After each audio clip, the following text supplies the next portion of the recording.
বিষ্ণু ইসলাম ওনার ইহুদি প্রতিবেশীর বাসায় যেতেন। এক ইহুদি কিশোর বিষ্ণু ইসলামের খেদমত করতে, ইহুদি ছেলে আমার নবীর খেদমত করতো, তারা ছিল নবীর প্রতিবেশী। তো অনেকদিন হয় ইহুদি ছেলেটা আসে না। বিশ্বনবী খোঁজ দিলেন, ঘটনা কি? একটা ইহুদি ছেলে না আমার খেদমতে আসতো, ছেলেটা কই? খোঁজ নিয়ে জানলেন ছেলেটা অসুস্থ। বিষ্ণু ইসলাম ওই ইহুদির বাড়িতে চলে গেলেন ওই ছেলেটাকে দেখা করার জন্য, ভিজিট করার জন্য। সুবহানাল্লাহ পড়বেন না? গেলেন, যে দেখে ইহুদি ছেলেটা মুমূর্ষ, যান যান যায় যায় ভাব, বিছানায় পড়ে আছে, তার বাবা দাঁড়ানো। বিশ্বনবী তার মাথার পাশে বসলেন, মাথায় হাত বুলিয়ে দিলেন, আর ছেলেটাকে বললেন আসলিম, হে ইহুদি ছেলে আসলিম, ইসলাম ধর্ম গ্রহণ করো। তো ছোট্ট ছেলে ভাবে আমরা ইহুদি, এখন ইসলাম ধর্ম গ্রহণ করলে আব্বা যদি বকা দেয়। ফানাযারা ইলা ওয়াজহি আবি, ছেলেটা তার বাবার চেহারার দিকে তাকালো, দেখি আব্বা কি কয়। আব্বা যদি বলে তাইলে ইসলাম ধর্ম গ্রহণ করবো। ইহুদি ছেলেটা তার বাবার দিকে যখন তাকালো, ওর বাবা বলে আতিয়া আবুল কাসিম, আবুল কাসিম যা বলে তাই করো। আবুল কাসেম হচ্ছে বিষ্ণু ইসলামের একটা কুনিয়াত, উপনাম। আমার রাসূলের বড় ছেলের নাম ছিল কাসেম। যেমন দেখবেন আমাদের এলাকায় কারো ছেলের বড় ছেলের নাম যদি হয় আব্দুল্লাহ, এরা আব্দুল্লাহর বাপ বলে ডাকে।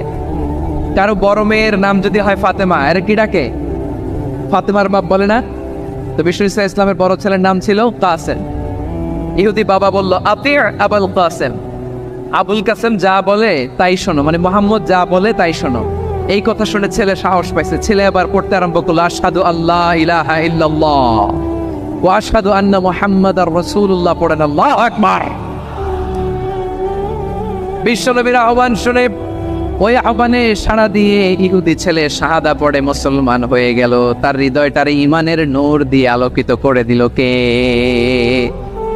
প্রিয় ভাইরা, এবার রাসূল সাল্লাল্লাহু আলাইহি ওয়াসাল্লাম বের হয়ে আসলেন ঘর থেকে, আর বললেন আলহামদুলিল্লাহিল্লাযী আনকাযাহু মিনান নার, প্রশংসা সে আল্লাহর যে আল্লাহ জাহান্নামে চলে যাচ্ছিল প্রায় এমন একটা লোককে মুহূর্তের মধ্যে কালেমায়ে শাহাদাতের বদৌলতে জান্নাতি বানায় দিলেন। আওয়াজ করে পড়েন সুবহানাল্লাহ।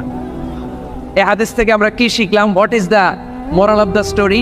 এক নম্বর স্টোরি হলো, প্রতিবেশী ইহুদি হোক হিন্দু হোক, যাবেন, সুসম্পর্ক রাখবেন, উপহার দিবেন, বিপদে পাশে দাঁড়াবেন, তাইলেই তো আপনাদের প্রতি, মুসলমানদের প্রতি তারা আকৃষ্ট হবে, ঠিক কিনা বলেন?